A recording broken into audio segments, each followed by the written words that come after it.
En toda Latinoamérica existen lugares que no solo fueron marcados por la tragedia, el horror o el misterio, sino que quedaron atrapados en una especie de limbo entre la historia y la leyenda. Sitios que fueron demolidos, abandonados o transformados con el paso del tiempo, pero cuyos ecos siguen resonando en la memoria colectiva como un susurro incómodo que se niega a desaparecer.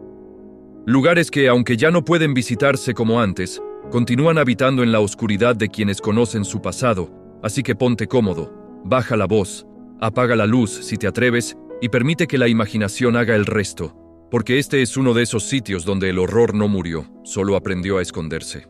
Hablamos del antiguo manicomio de Aranjuez, en Colombia,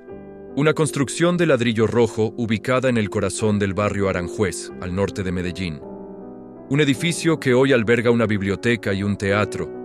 un espacio cultural donde la gente entra a leer, a estudiar o a disfrutar de una obra sin sospechar que durante más de 70 años esas mismas paredes fueron testigos del sufrimiento humano más profundo, ya que desde su inauguración en 1892 funcionó como el Manicomio Departamental de Antioquia, un lugar destinado a encerrar a cientos de personas diagnosticadas con esquizofrenia, paranoia, depresiones severas y delirios religiosos, aunque la palabra tratamiento quedaba muy lejos de lo que realmente ocurría ahí dentro, porque desde sus primeros años el hospital operó en condiciones precarias, con personal insuficiente, pocos medicamentos y una infraestructura completamente inadecuada, al punto de que más de 800 pacientes llegaron a vivir hacinados en apenas 132 celdas, muchas de ellas sin ventanas, sin ventilación y sin luz natural, espacios donde el aire se volvía espeso, cargado del olor permanente a humedad, orina y desinfectante, mientras los gritos, los rezos desesperados y los llantos se perdían entre los muros gruesos del recinto, absorbidos por una arquitectura que parecía diseñada para silenciar el dolor. Basta cerrar los ojos por un instante para imaginarlo,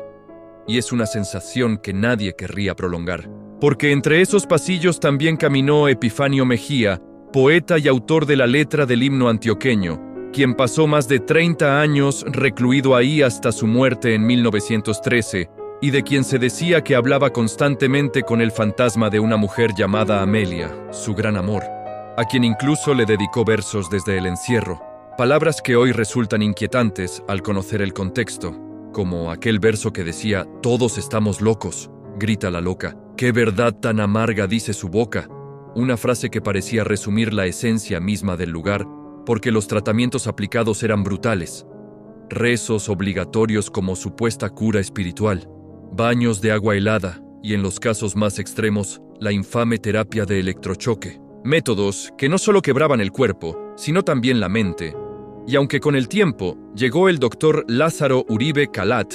un especialista en salud mental que intentó implementar prácticas más científicas, muchas de ellas seguían siendo invasivas, y fue precisamente durante su gestión cuando comenzaron a circular los relatos más extraños, como el de un paciente que intentaba pagar deudas inexistentes entregando monedas de 5 centavos al personal, asegurando que no eran suyas, sino que se las daban las ánimas, o la historia de una monja que afirmaba haber escuchado la voz de Dios dentro del manicomio.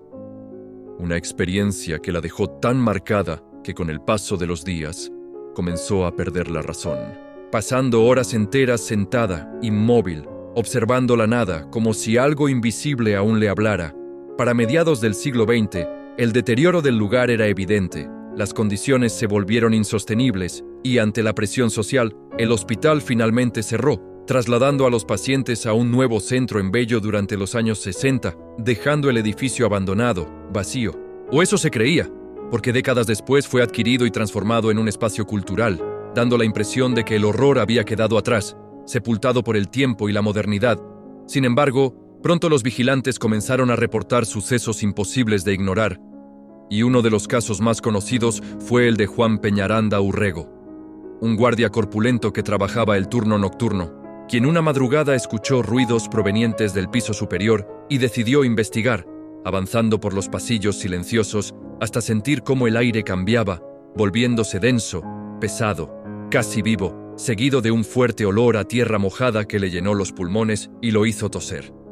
Pero aún así continuó, hasta que al fondo del corredor Iluminado apenas por la luz temblorosa de su linterna, vio una figura que jamás pudo borrar de su memoria.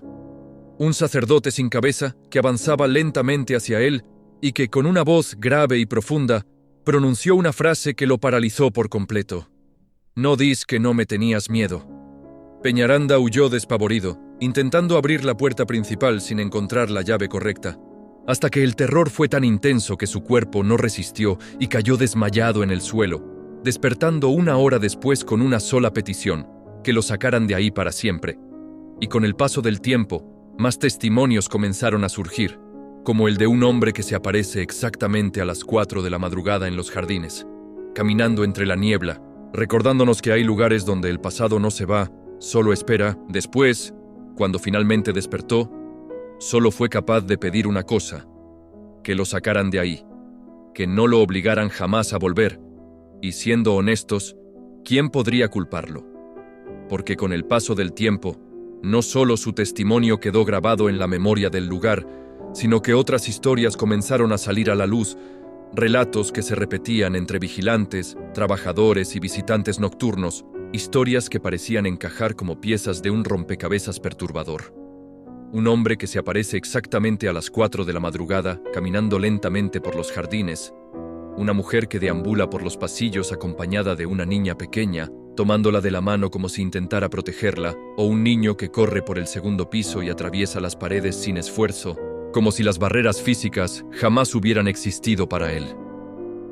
Hoy en día, la Biblioteca de Aranjuez es un espacio abierto al público, un lugar silencioso, tranquilo, casi acogedor, donde estudiantes leen y personas se concentran sin imaginar que bajo sus pies hubo celdas, rejas y pasillos repletos de sufrimiento humano, y aunque ya no queda rastro visible del antiguo manicomio, hay quienes aseguran que algunas cosas simplemente nunca se fueron, que permanecen ahí, observando, esperando. Y desde Colombia viajamos ahora al extremo sur del continente, a un territorio vasto y salvaje donde nació una de las leyendas más fascinantes y persistentes de América del Sur, una historia que durante siglos encendió la imaginación de exploradores, misioneros y gobiernos enteros. Hablamos de la mítica ciudad de los Césares, una supuesta urbe escondida en algún punto indeterminado entre la Patagonia chilena y Argentina, completamente aislada del mundo y rodeada por un misterio que aún hoy se niega a desaparecer, descrita como una ciudad imposible de ubicar en los mapas, oculta entre montañas nevadas, protegida por una niebla perpetua y barreras naturales que la volvían inaccesible, pero que según los relatos estaba llena de riquezas inimaginables, con calles pavimentadas en oro y edificios de mármol blanco que brillaban incluso bajo cielos grises. Algunos afirmaban que sus habitantes descendían de españoles nobles que escaparon del mundo exterior. Otros decían que eran incas refugiados, y no faltaban quienes aseguraban que se trataba de seres que no eran del todo humanos. Las primeras menciones surgieron cuando el Imperio Español comenzaba su expansión por el sur del continente, y una de las versiones más difundidas contaba que un grupo de náufragos sobrevivientes de la expedición de Pedro de Mendoza logró internarse en una región remota de la Patagonia y fundar ahí una ciudad secreta, mientras que otros relatos hablaban de pueblos indígenas guiados por ángeles hacia un valle escondido, donde crearon una civilización avanzada, libre del dolor, del hambre y del paso del tiempo. Y conforme los años avanzaron, la leyenda creció, se multiplicó y se volvió obsesión, al punto de que durante los siglos XV y XVI se organizaron numerosas expediciones en su búsqueda, con exploradores que juraban haberla visto desde lo alto de montañas, describiéndola como una ciudad resplandeciente con cúpulas brillantes, en medio de un paisaje que parecía sacado de un sueño. Otros afirmaban haber llegado hasta sus puertas solo para ser rechazados por sus propios habitantes, quienes deseaban proteger el secreto de su existencia. Uno de los testimonios más citados fue el del misionero jesuita José García, quien escribió que diversos pueblos originarios le hablaron de una ciudad escondida al sur, rodeada de riquezas y habitada por una cultura profundamente misteriosa. Y aunque intentó encontrarla en más de una ocasión, jamás lo logró. Incluso, el propio gobierno español tomó la leyenda con suficiente seriedad como para organizar una expedición oficial en 1760, encabezada por el gobernador Joaquín de Espinosa, con más de 100 hombres armados y financiados para encontrar la ciudad.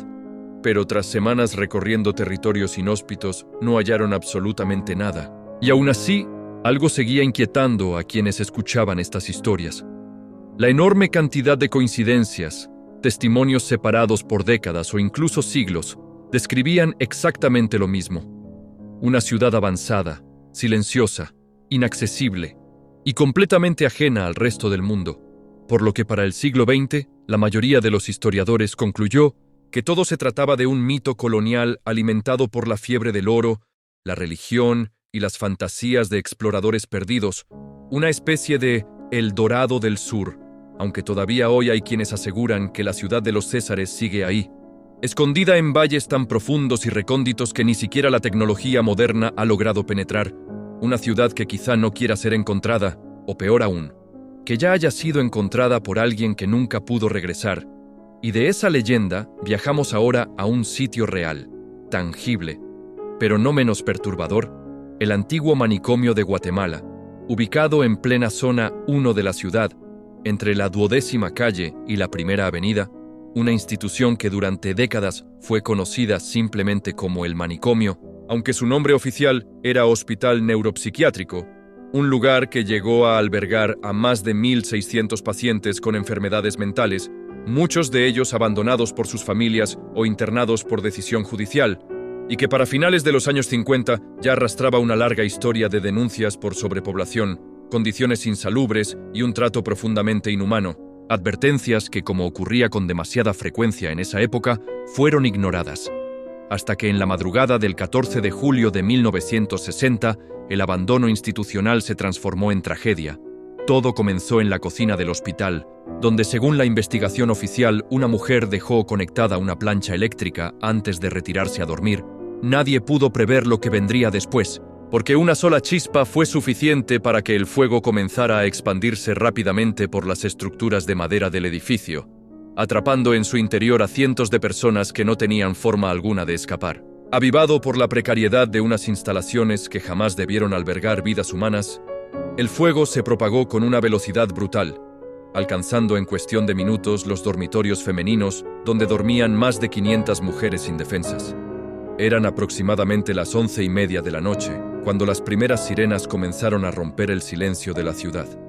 mientras algunos vecinos,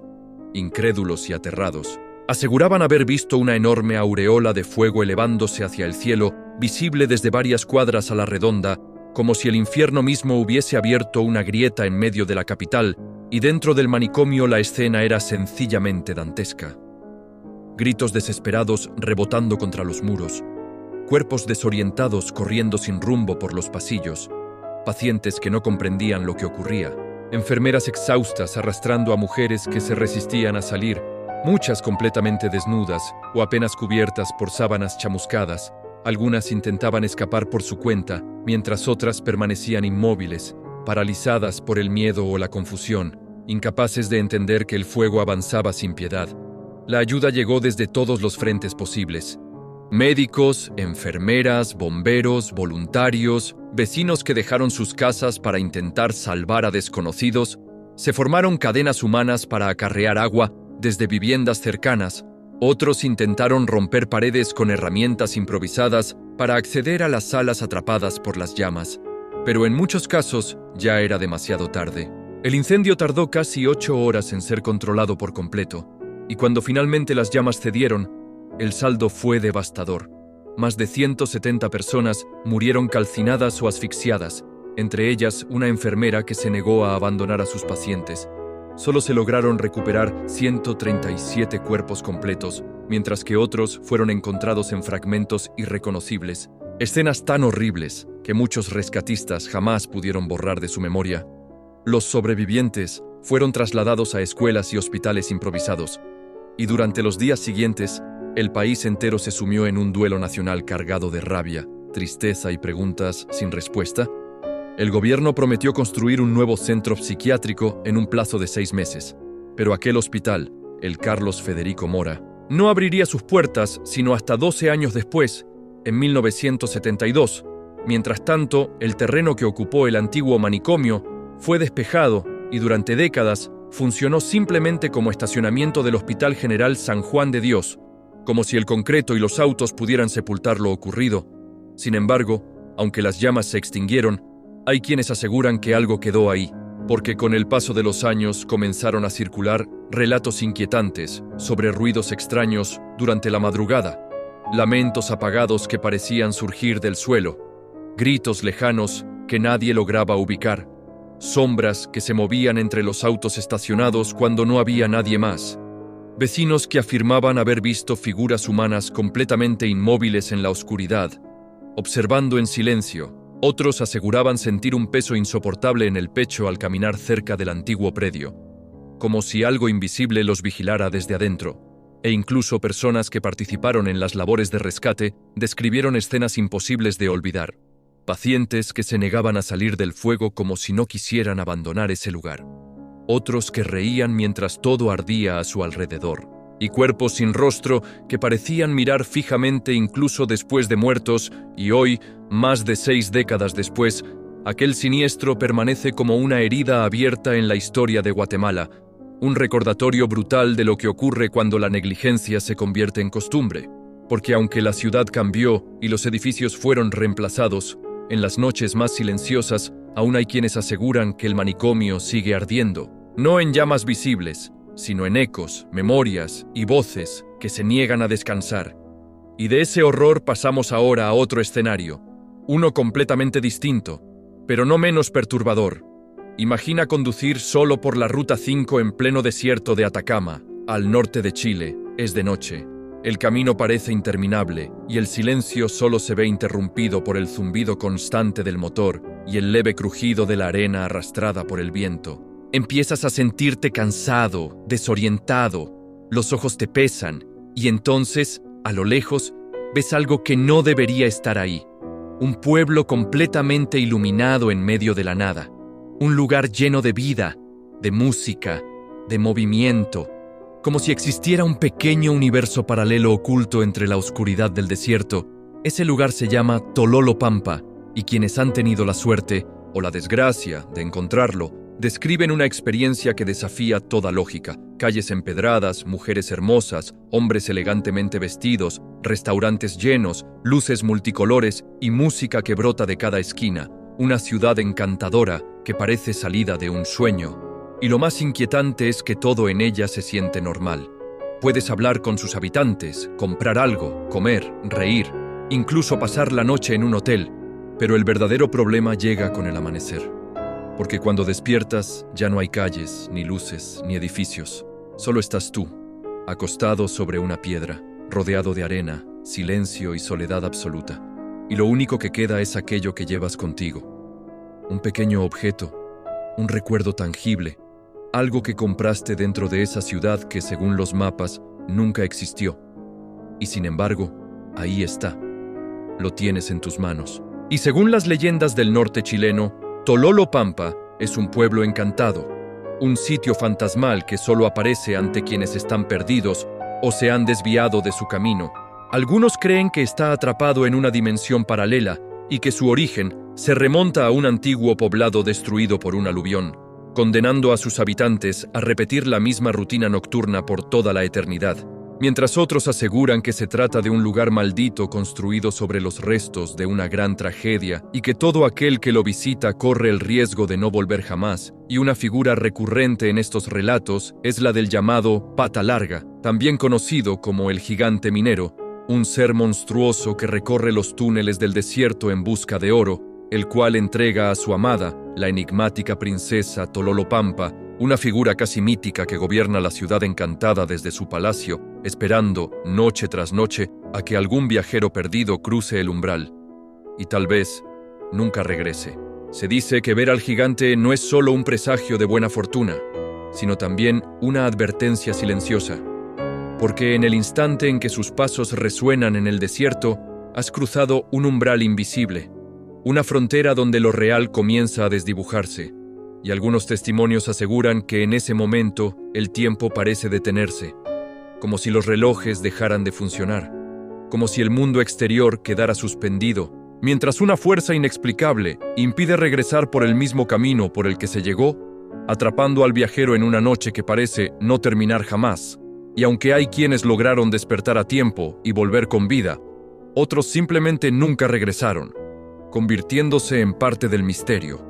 Y lo más inquietante de todo es que nadie sabe cuándo ni dónde aparecerá Tololopampa, porque puede estar más cerca de lo que imaginas. Tal vez tras el próximo desvío o después de la siguiente curva, esperando pacientemente a que el sol se oculte y a que alguien más se pierda en la inmensidad del desierto. Y si estás disfrutando este recorrido por lugares que desafían la lógica y la memoria, recuerda apoyar este contenido con un like, suscribirte y dejar tu comentario, porque cada interacción ayuda a que estas historias sigan siendo contadas. Y ahora viajamos a Guatemala, a una historia que durante años fue considerada solo una leyenda, hasta que la evidencia demostró que había algo mucho más profundo que simples rumores. Porque Samabaj no solo existe, sino que permanece intacta, atrapada bajo las aguas de uno de los lagos más enigmáticos del mundo. Y aunque su descubrimiento ocurrió hace décadas, todavía hay quienes desconocen que bajo la superficie del lago Atitlán yace una ciudad completa que desapareció sin dejar rastro, salvo para aquellos que se atrevieron a buscar en las profundidades. El hallazgo ocurrió en 1996, cuando el buzo Roberto Samayoa realizaba una inmersión aparentemente rutinaria y comenzó a notar fragmentos de cerámica y alineaciones de piedra que no parecían naturales. Lo que encontró fueron restos estructurales, muros tallados, altares y estelas, señales inequívocas de una civilización antigua, y aquel asentamiento fue bautizado como Samabaj, una combinación entre el apellido del explorador y la palabra maya abaj, que significa piedra. Estudios posteriores revelaron que se trataba de una pequeña ciudad maya construida originalmente sobre una isla, cuando el nivel del lago era mucho más bajo, y se estima que estuvo habitada entre el 400 a.C. y el 250 después de Cristo, con una población profundamente ligada a la espiritualidad y a los rituales religiosos. Las estructuras encontradas muestran un diseño urbano avanzado, una orientación astronómica precisa, altares ceremoniales y terrazas elevadas utilizadas para rituales. Todo apunta a que Samabaj fue un centro espiritual de gran importancia, hasta que un día la isla simplemente desapareció, y aunque no existe una explicación definitiva, los especialistas creen que una fuerte actividad volcánica o sísmica provocó el colapso de la base de la isla, sumergiéndola lentamente, mientras que otra teoría sugiere que el nivel del agua aumentó de forma repentina, quizás tras una erupción, cubriendo por completo el asentamiento, obligando a sus habitantes a huir sin tiempo para llevarse casi nada, dejando atrás templos, esculturas y ofrendas. La ciudad quedó sepultada entre 12 y 20 metros de profundidad, preservada en un silencio absoluto, como si el agua misma la hubiera protegido del paso del tiempo, y en años recientes, equipos internacionales han explorado el lugar utilizando tecnología no invasiva, logrando mapear sus estructuras y confirmar su complejidad, aunque sin poder excavar, ya que Samabaj es considerada un sitio sagrado por los pueblos mayas actuales y alterar el lugar sería una ofensa a sus ancestros. Ese respeto ha mantenido la ciudad intacta. Nadie puede descender con fines turísticos ni extraer objetos. Samabaj sigue siendo un espacio que solo puede observarse a distancia, como si la naturaleza se negara a dejarla desaparecer del todo, pero tampoco permitiera que regresara. Y aunque esta historia puede parecer menos aterradora que otras, pocas cosas resultan tan inquietantes como una ciudad olvidada, intacta y sumergida bajo un lago volcánico, especialmente cuando nadie sabe con certeza qué fue lo que realmente la hundió. Y ahora, aunque este listado se centra en Latinoamérica, hacemos una pausa para viajar a España, porque nuestros hermanos también guardan lugares que merecen ser recordados, y uno de ellos se encuentra a tan solo 1 hora de Madrid, en pleno Parque Nacional de la Sierra de Guadarrama, donde durante décadas existió un edificio que sembró miedo entre excursionistas, vecinos y curiosos, el Sanatorio de la Barranca, también conocido como el Hospital del Santo Ángel, un lugar del que hoy casi no quedan restos, pero que durante años fue considerado uno de los sitios más aterradores del país. Su historia comenzó en 1941, cuando fue construido por el Patronato Nacional Antituberculoso como parte de una iniciativa estatal para combatir enfermedades pulmonares graves, bajo la creencia de que el aire limpio y frío de la sierra ayudaba a sanar. Por eso se eligió una zona aislada, rodeada de pinos y con vistas abiertas al valle. El hospital contaba con 8 plantas, grandes ventanales y un diseño pensado para el reposo. y albergó a cientos de pacientes con tuberculosis, polio, lepra, fibrosis pulmonar y cáncer. Pero con el paso del tiempo y los avances médicos que redujeron drásticamente los casos de tuberculosis, el edificio fue reconvertido en un hospital psiquiátrico. Y a partir de ese momento, las cosas comenzaron a tomar un rumbo mucho más oscuro, porque durante décadas, entre los años 60 y mediados de los 90, el Sanatorio de la Barranca funcionó como centro para pacientes con enfermedades mentales. Y su ubicación remota, el clima hostil y la arquitectura cerrada del lugar crearon un aislamiento absoluto. Nadie sabe con certeza cuántos pacientes pasaron por ahí ni en qué condiciones vivieron. Pero lo que sí se sabe es que muchos de ellos jamás regresaron a casa, dejando tras de sí un legado de silencio, abandono y preguntas que todavía hoy flotan entre los árboles de la sierra, como si el lugar se negara a olvidar lo que ocurrió entre sus muros. Cuando el hospital cerró definitivamente sus puertas en 1995, el edificio no fue clausurado ni reconvertido, simplemente fue abandonado, como si nadie quisiera hacerse cargo de su pasado, ni las autoridades, ni inversionistas, ni empresas constructoras, y así, poco a poco, el Sanatorio de la Barranca fue siendo devorado por la maleza, por el silencio y también por las leyendas, transformándose durante más de 2 décadas en un destino recurrente para exploradores urbanos, adolescentes temerarios y buscadores de lo paranormal, y todos, absolutamente todos, coincidían en una sola cosa. En ese lugar había algo profundamente inquietante, algo que no podía explicarse con facilidad, porque se contaban historias de luces que se encendían solas en medio de la noche, de voces que parecían surgir de las paredes y de gritos ahogados que emergían del sótano cuando el sol se ocultaba. Algunos aseguraban haber grabado psicofonías imposibles de reproducir sin estremecerse, mientras otros hablaban de rituales satánicos realizados en su interior, donde se encontraron pentagramas, restos de velas negras, animales muertos y símbolos extraños pintados en los muros, como si el abandono hubiera convertido al lugar en un imán para todo aquello que busca ocultarse en la oscuridad. Incluso hubo quienes afirmaron haber visto figuras humanas observándolos desde los pisos superiores,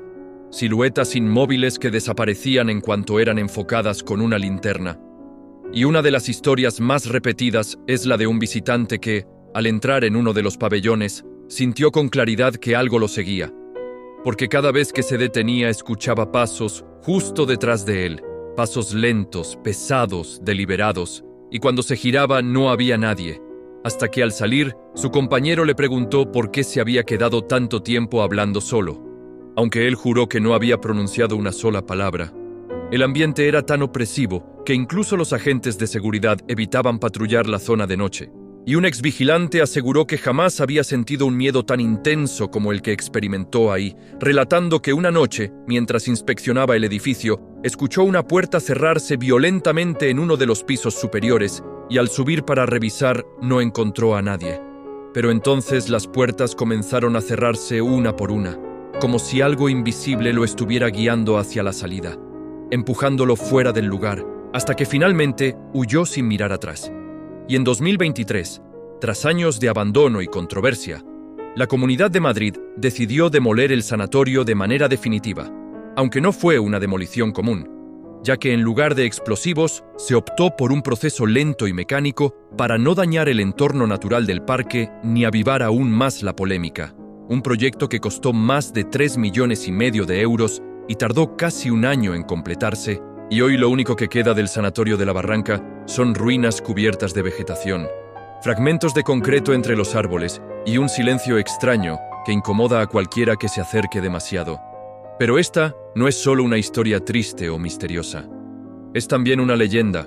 una que creció con cada década y que sobrevivirá incluso ahora que el edificio ha desaparecido, porque aunque las paredes ya no están, muchos creen que lo que ocurrió ahí sigue presente. Y lo que viene a continuación es todavía peor, porque viajamos ahora a Brasil, a uno de los lugares más oscuros de la historia reciente de Latinoamérica, la extinta Casa de Detención de São Paulo, mejor conocida como Carandiru, un nombre que aún hoy provoca escalofríos, inaugurada en 1920. Esta gigantesca prisión, ubicada en el barrio de Carandiru, fue durante décadas la más grande de América Latina, y a lo largo de su existencia llegó a albergar a más de 8,000 reclusos en condiciones cada vez más precarias y peligrosas. Lo que comenzó como un intento por modernizar el sistema penitenciario, pronto se convirtió en un símbolo del colapso carcelario brasileño, porque cada nuevo gobernador ordenaba construir más pabellones para contener el crecimiento del crimen, dando como resultado un complejo sobrepoblado donde convivían hacinamiento, abandono, enfermedades, violencia extrema y corrupción institucional, un verdadero infierno de concreto donde la reinserción social era una ilusión. Y si hay un episodio que marcó para siempre la memoria colectiva de este lugar, fue lo ocurrido el 2 de octubre de 1992, cuando un motín estalló en el pabellón 9 tras una pelea entre reclusos que se salió de control. Los guardias no lograron contener la situación y la policía militar fue llamada para intervenir. Pero en lugar de negociar o calmar el conflicto, irrumpieron con una fuerza desmedida y en cuestión de minutos comenzó una masacre. 111 prisioneros fueron asesinados, 102 de ellos por disparos de la policía. Los 9 restantes murieron apuñalados antes de la intervención, presuntamente por otros internos. Y lo más inquietante no fue solo la cifra, sino la forma, porque sobrevivientes aseguraron que muchos presos ya se habían rendido o estaban escondidos en sus celdas cuando fueron ejecutados a sangre fría. Ningún oficial resultó herido. El operativo fue encabezado por el coronel Ubiratan Guimarães, quien años después fue condenado a más de 600 años de prisión, aunque posteriormente fue absuelto bajo el argumento de que solo cumplía órdenes, y ese mismo año fue asesinado en su departamento, donde alguien escribió en la pared exterior una frase tan simple como perturbadora: "Aquí se hace, aquí se paga". La masacre de Carandiru se convirtió en una de las peores violaciones a los derechos humanos en la historia de Brasil. Marcó a toda una generación y dejó una herida que aún no ha cerrado, e incluso se cree que fue uno de los eventos que detonaron la creación del primer Comando da Capital, una de las organizaciones criminales más poderosas del país, cuyo supuesto objetivo inicial era vengar la muerte de los 111 presos y combatir la opresión dentro del sistema penitenciario. Aunque esta conexión sigue siendo debatida, el mito persiste. La prisión fue clausurada definitivamente en 2002, y sus pabellones comenzaron a ser demolidos ese mismo año, y sobre sus ruinas se construyó el Parque da Juventude, un espacio verde que intenta dar un nuevo rostro a la zona, aunque algunos edificios fueron conservados como patrimonio histórico, porque, como se dijo entonces, no se puede borrar la memoria del dolor. Y aunque Carandiru ya no aparece en los mapas como una prisión, su sombra sigue viva en libros, documentales, películas, canciones y sobre todo en la memoria de quienes vivieron y murieron entre sus muros, porque hay lugares que, por mucho que cambien de nombre o de forma, nunca dejan de ser lo que fueron. Y con esto llegamos al final de este recorrido. Gracias por suscribirte, dejar tu like y acompañarnos hasta aquí. Yo soy Night Sea Roller y nos vemos en el próximo relato. En silencio.